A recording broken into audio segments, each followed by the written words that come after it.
তাহলে অন্তঃক্ষরা গ্রন্থি পড়লাম, আমরা বহিঃক্ষরা গ্রন্থি পড়লাম। আর এক ধরনের গ্রন্থির সঙ্গে আমরা পরিচিত হব, তাকে বলছি মিশ্র গ্রন্থি। মিশ্র গ্রন্থি মানে কি?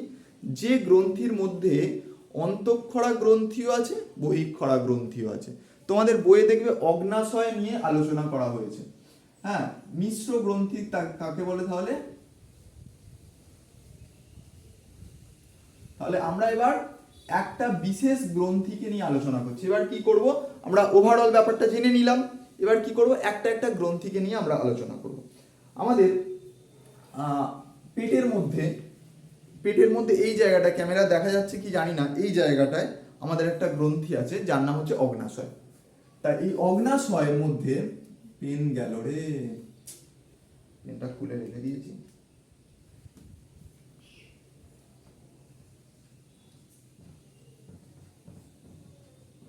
অগ্নাশয়ের মধ্যে অন্তঃক্ষরা এবং বহিঃক্ষরা দুই ধরনের গ্রন্থি থাকায় একে মিশ্র গ্রন্থি বলে। মানে অন্তঃক্ষরা এই অগ্নাশয়ের মধ্যে, অগ্নাশয় বা প্যানক্রিয়াসের মধ্যে অন্তঃক্ষরা গ্রন্থিও যেমন আছে, বহিঃক্ষরা গ্রন্থিও আছে, একসঙ্গে আছে। সেই জন্য একে কি বলছি? মিশ্র গ্রন্থি। দেখো আমি একটা ছবি দেখাই, দেখা যাচ্ছে কি? এই দেখো, এটা মানুষের পরিপাকতন্ত্র। এই যে অঙ্গটা দেখা যাচ্ছে, দেখো, এইটা হচ্ছে অগ্নাশয়। এটা পেটের এই জায়গায় থাকে। এইখানে ছবিটা হয়তো ক্লিয়ার নয়, কিন্তু এই যে অঙ্গটা, এটা হচ্ছে অগ্নাশয়। তা এই অগ্নাশয়ের কিন্তু, এই অগ্নাশয় বা প্যানক্রিয়াসের কিন্তু অন্তঃক্ষরা পার্টও যেমন আছে, বহিঃক্ষরা পার্টও আছে। ঠিক আছে, তা বলি একটু। তাহলে এতে কি আছে? মিশ্র গ্রন্থি মানে কি? এর অন্তঃক্ষরাও আছে, আবার বহিঃক্ষরা অংশও আছে। আমাদের অন্তঃক্ষরা গ্রন্থি নিয়ে আলোচনা করতে হবে, বহিঃক্ষরা নিয়ে করার দরকার নেই। বহিঃক্ষরা থেকে তাহলে কি বের হবে? উৎসেচক বের হবে। বহিঃক্ষরা থেকে কি বের হবে? উৎসেচক বের হবে। এটা আমরা ক্লাস 9-এ পড়বো। ক্লাস 9-এ আমরা পড়বো উৎসেচকের কাজ কি, এই অগ্নাশয় থেকে কি কি উৎসেচক বের হয়, তারা কি কাজ করে, আমরা ক্লাস 9-এ পড়বো। এখন 8-এ পড়বো যেটা, সেটা হচ্ছে অন্তঃক্ষরা পার্ট। এই অন্তঃক্ষরা পার্টে এখানে এক ধরনের কোষগুচ্ছ পাওয়া যায়। হ্যাঁ, কোষগুচ্ছ পাওয়া যায়, তাকে বলে আইলেটস অফ ল্যাঙ্গারহ্যান্স। বিজ্ঞানী ল্যাঙ্গারহ্যান্স এটা আবিষ্কার করেছিলেন। তার নামানুসারে এই অগ্নাশয়ের মধ্যে থাকা কোষগুচ্ছের নাম হয়েছে আইলেটস অফ ল্যাঙ্গারহ্যান্স। ঠিক আছে, তা ভিডিওটা চলছে কি দেখি তো। হ্যাঁ, চলছে। তা এই অন্তঃক্ষরা পার্টের আমাদের আইলেটস অফ ল্যাঙ্গারহ্যান্স,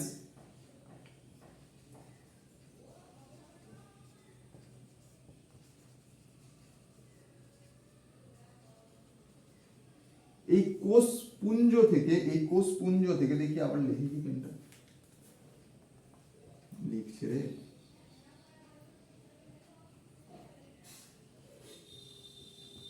এই কোষপুঞ্জ থেকে, মানে কোষের একটা গুচ্ছ, তাকেই বলছে আইলেটস অফ ল্যাঙ্গারহ্যান্স। যেমন অনেকগুলো দ্বীপ নিয়ে দ্বীপপুঞ্জ তৈরি হয়, সেরকম এখানে কোষের পুঞ্জ তৈরি হয়েছে। তা সেখান থেকে আইলেটস অফ ল্যাঙ্গারহ্যান্স থেকে আমাদের 3 ধরনের কোষ আছে। তোদের 3টে দিয়েছি কি জানি না আমি। আলফা কোষ, বিটা কোষ আর ডেল্টা কোষ। এই 3 ধরনের কোষ আছে। আলফা কোষ থেকে যে হরমোনটা ক্ষরিত হয়, অন্তঃক্ষরা পার্ট যেহেতু, আমার কি ক্ষরণ হবে? হরমোন ক্ষরণ হবে। তা আলফা কোষ থেকে যে হরমোনটা ক্ষরণ হয় তার নাম হচ্ছে গ্লুকাগন। বিটা কোষ থেকে যে হরমোনটা ক্ষরণ হয় তার নাম হচ্ছে ইনসুলিন। এই নামটা সবাই শুনেছো না? বাড়িতে কোনো সুগার পেশেন্ট থাকলে তোমরা অবশ্যই ইনসুলিনের নামটা শুনেছো। আর বিটা কোষ থেকে আরেকটা হরমোন নিঃসৃত হয় যার নাম হচ্ছে সোমাটোস্ট্যাটিন।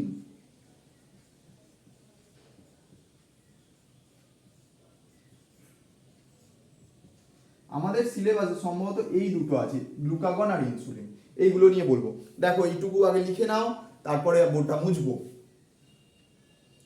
ভিডিও পজ করে লিখে নাও, আমি বোর্ডটা মুছবো।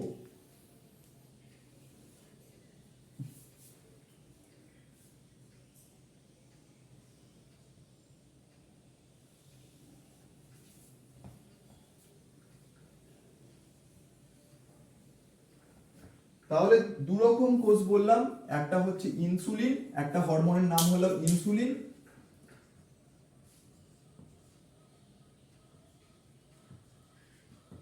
আর একটার নাম হলো গ্লুকাগন। এই দুটো আমরা হরমোনের নাম পড়লাম। এবার এই ইনসুলিন আর গ্লুকাগন এদের কাজ কি কি সেগুলো আমরা পড়ব। ইনসুলিন দেখবে, ইনসুলিনের কাজ হচ্ছে রক্তে গ্লুকোজের মাত্রা স্বাভাবিকের থেকে বেড়ে গেলে তাকে আবার স্বাভাবিক নিয়ে আসা, মানে রক্তে গ্লুকোজের মাত্রা কমানোকে ইনসুলিনের কাজ। তাহলে রক্তে, এটা আবার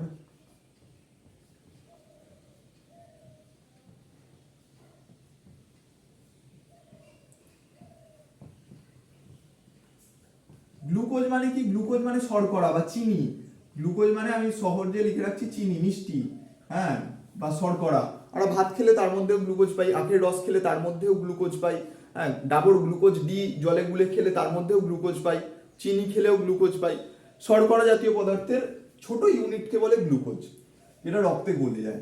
তার রক্তে গ্লুকোজের মাত্রা বেড়ে গেলে স্বাভাবিকের থেকে গ্লুকোজের মাত্রা কমিয়ে স্বাভাবিকে আনে।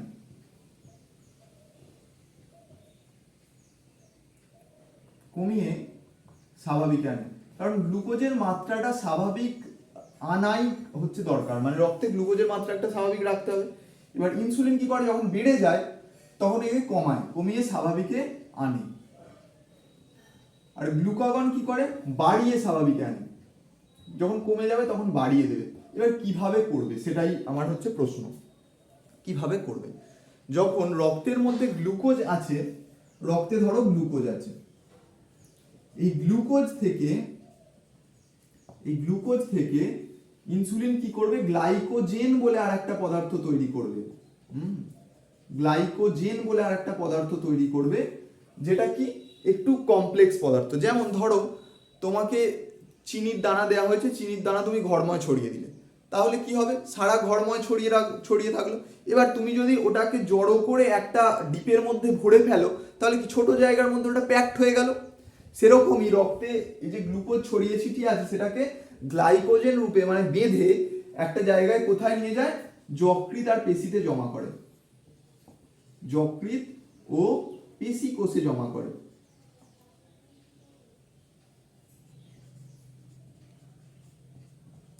কে জমা করছে না, এই ইনসুলিন হরমোন। কে জমা করছে, ইনসুলিন হরমোন। আর এই গ্লুকোজ থেকে গ্লাইকোজেন তৈরির প্রসেসকে বলছে গ্লাইকোজেনেসিস।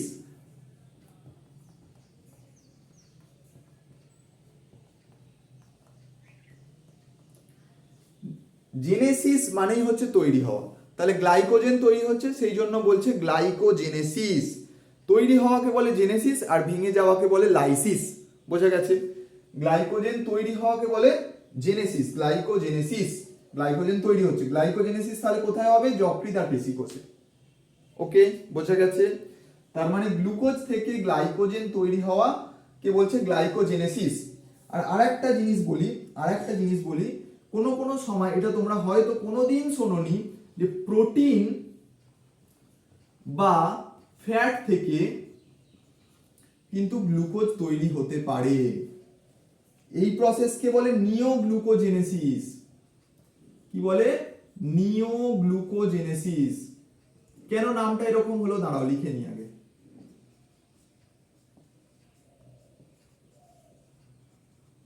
আচ্ছা, জেনেসিস মানেই বলছি তৈরি হওয়া, তাহলে দেখো গ্লুকোজেনেসিস মানে কি, গ্লুকোজ তৈরি হচ্ছে। এবার নিও কথাটা এলো কেন, নিও মানে হচ্ছে আদার দ্যান কার্বোহাইড্রেট সোর্স, মানে প্রোটিন বা ফ্যাট তারা তো কার্বোহাইড্রেট নয়, তারা তো শর্করা নয়। প্রোটিন বা ফ্যাট তো শর্করা নয়, কিন্তু সেই আদার দ্যান কার্বোহাইড্রেট সোর্স, শর্করা নয় এমন পদার্থ থেকে যদি গ্লুকোজ তৈরি হয়, জেনারেলি শর্করা এমন পদার্থ থেকে গ্লুকোজ তৈরি হয়। আমি উদাহরণ দিলাম ভাত, আখের রস, চিনি, এগুলোর উদাহরণ দিলাম। কিন্তু প্রোটিন বা ফ্যাট থেকে যদি গ্লুকোজ তৈরি হয়, তাহলে আদার দ্যান কার্বোহাইড্রেট সোর্স থেকে যদি গ্লুকোজ তৈরি হয়, নতুন মেটেরিয়াল থেকে গ্লুকোজ তৈরি হচ্ছে, সেই জন্য নাম হলো নিওগ্লুকোজেনেসিস। গ্লুকোজ তৈরি হচ্ছে সেই জন্য নাম হলো গ্লুকোজেনেসিস। বোঝা গেল? আর এটা হচ্ছে গ্লাইকোজেনেসিস। এই ইনসুলিন হরমোন কি করে, এই নিওগ্লুকোজেনেসিসকে হতে দেয় না, মানে যাতে গ্লুকোজ, প্রোটিন বা ফ্যাট থেকে গ্লুকোজ তৈরি হবে সেটা হতে দেবে না, আর এই গ্লাইকোজেনেসিসকে হতে দেয়। বোঝা গেছে? এইটুকু মাথায় রাখবো, এইটুকু মাথায় রাখবো। আচ্ছা, এবার গ্লুকাগন কি করছে না রক্তের গ্লুকোজের মাত্রাকে বাড়িয়ে দিচ্ছে। রক্তের গ্লুকোজের মাত্রা, স্বাভাবিক মাত্রা হচ্ছে 80 থেকে 120 mg পার লিটার, মানে 1 লিটার রক্তে 80 থেকে 120 মিলিগ্রাম গ্লুকোজ ম্যাক্সিমাম থাকতে পারে। তার বেশি থাকাটা হলেই তখন আমাদের ইনসুলিন কমাতে শুরু করবে। তার বেশি 120-র বেশি হলেই ইনসুলিন কাজ করবে, আর 80-র কম হয়ে গেলেই গ্লুকাগন কাজ করবে। বুঝতে পেরেছো? তাহলে গ্লুকাগন কি করবে? তাহলে উল্টো কাজ করবে। তাহলে এই যে গ্লাইকোজেন আছে, এই যে গ্লাইকোজেন আছে, গ্লুকাগন কি করবে? গ্লাইকোজেন থেকে গ্লুকোজ তৈরি করবে, তবেই তো রক্তে গ্লুকোজের মাত্রা বাড়বে, নাকি গো? তাহলে রক্তে গ্লুকোজের মাত্রা বাড়াতে গেলে গ্লাইকোজেন থেকে গ্লুকোজ তৈরি করবে। তাহলে গ্লুকোজ তৈরি করাকে কি বলবে? গ্লুকোজেনেসিস।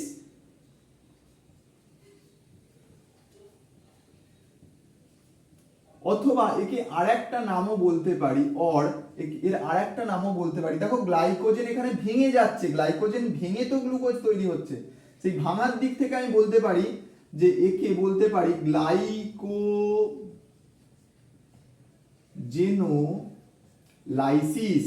লাইসিস মানেই হচ্ছে ভাঙা, লাইসিস মানেই হচ্ছে ভাঙা। লাইসিস মানে কি? ভাঙা। এই যে লাইসিস মানে হচ্ছে ভাঙা, আর জেনেসিস মানে হচ্ছে, এই যে জেনেসিস মানে হচ্ছে তৈরি হওয়া বা গড়া। ঠিক আছে? তাহলে গ্লাইকোজেন থেকে গ্লুকোজ ফরমেশন করে গ্লুকোজ কোথায় নিয়ে চলে এলো? রক্তে নিয়ে চলে এলো। এই প্রসেসটা কে করছে? এই গ্লুকাগন হরমোন। গ্লাইকোজেন থেকে গ্লুকোজ তৈরি করছে গ্লুকাগন, আর গ্লুকোজ থেকে গ্লাইকোজেন তৈরি করছে হচ্ছে ইনসুলিন। বোঝা গেছে এতটা? আচ্ছা, তাহলে এটা হচ্ছে গ্লুকোজেনেসিস, এটা হচ্ছে গ্লাইকোজেনেসিস। দুটোর মধ্যে তফাৎটা বুঝবে, প্রশ্ন পরীক্ষায় আসবে। এবার একটা রোগের কথা তোমাদের শুধু বলেই আজকের ক্লাসটা শেষ করব।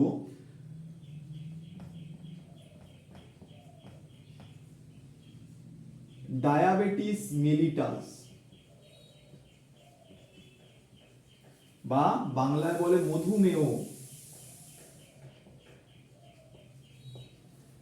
তা এই মধুমেহ রোগটা কেন হয়? রক্তে গ্লুকোজের মাত্রা যদি স্বাভাবিকের থেকে বেড়ে যায়, মানে ইনসুলিন আর কমাতে পারছে না, হয় ইনসুলিন হরমোনের পরিমাণ দেহে কমে গেছে, নাহলে ইনসুলিন ক্ষরণকারী যে কোষ, যেটা বিটা কোষ, সেই কোষের সংখ্যা কমে গেছে, কোষগুলো নষ্ট হয়ে গেছে, ধ্বংসপ্রাপ্ত হয়ে গেছে। এই যে কোনো একটা কারণে রক্তে গ্লুকোজের মাত্রা যখন স্বাভাবিকের থেকে বেড়ে যাচ্ছে, তখন সেই রোগকে বলে ডায়াবেটিস মেলিটাস, মধুমেহ। তোমরা দুটোর সঙ্গেই পরিচিত নয়, তোমরা যে নামটার সঙ্গে পরিচিত সেটা হচ্ছে সুগার হয়েছে। বাড়িতে শুনবে যে সুগার হয়েছে, তা সুগার হয়েছে বলে সুগার বলে কোনো রোগ নেই। সুগার মানে চিনি, ঠিক আছে? এই রক্তে গ্লুকোজের মাত্রা বেড়ে যায় বলে একে বলে সুগার হয়েছে, আসলে সুগার কন্টেন্ট বেড়ে যাচ্ছে। তা এই রোগের এক্স্যাক্ট নাম হচ্ছে ডায়াবেটিস মেলিটাস। ডায়াবেটিসটা হয়তো অনেকে শুনেছো কি শোনোনি জানি না, কিন্তু সুগার নামটা সবাই শুনেছো। তা ওই সুগারটাই হচ্ছে ডায়াবেটিস মেলিটাস বা মধুমেহ। এতে কি হয় না রক্তে গ্লুকোজের মাত্রা স্বাভাবিকের থেকে বেড়ে যায়। রক্তে গ্লুকোজের মাত্রা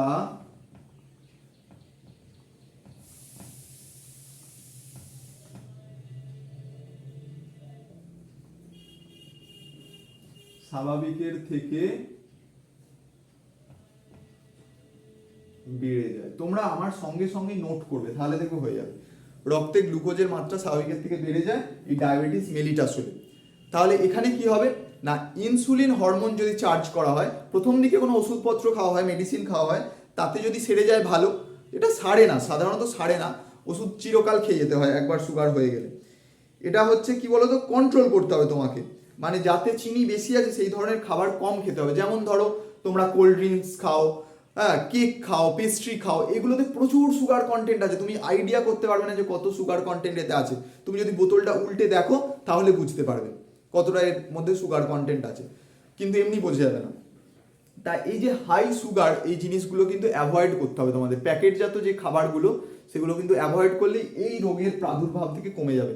আমাদের দেশে এটা এখন কিন্তু একদম হর হামেশা হচ্ছে, প্রত্যেক বাড়িতেই হচ্ছে, প্রত্যেক বাড়িতে কোনো একজন না কোনো একজন পেশেন্ট এই ডায়াবেটিস মেলিটাসে আক্রান্ত। ঠিক আছে, এই সুগার পেশেন্ট রয়েছে। আর সুগার এমন একটা রোগ, বা ডায়াবেটিস মেলিটাস এমন একটা রোগ, সুগার শব্দটা আর ব্যবহার করবে না তোমরা। ডায়াবেটিস মেলিটাস এমন একটা রোগ যে এই রোগ হলে অন্য রোগীদের এরা ডেকে আনে। তাহলে বাইরের খাবার তোমরা কম খাবে, আর রক্তে গ্লুকোজের মাত্রা তাহলে স্বাভাবিকই থাকবে, ইনসুলিন হরমোন সঠিকভাবে কাজ করতে পারবে। তাহলে ইনসুলিন হরমোনের কম ক্ষরণে এই রোগটি হয়, ডায়াবেটিস মেলিটাস।